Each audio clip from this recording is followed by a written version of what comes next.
Chairman দিদি একটা ওড়না দাও না গায়ে। দিদি আজকে বর্ষার মেনু কি রান্না করেছে?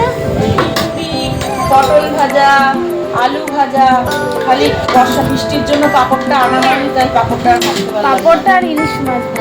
এগুলো তো আর বৃষ্টিতে বের হওয়া যায় না। দেখবা নারকেল থাকলে বেছে ওটা বাবু দিয়ে দেবো, ঠিক আছে? আচার দাও, আচারটা আমার আচার দেবে আবার?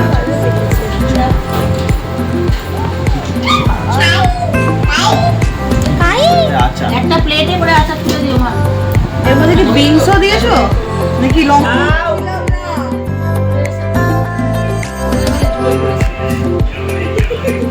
এটা ছাড়া খাওয়াটা অসুবিধা।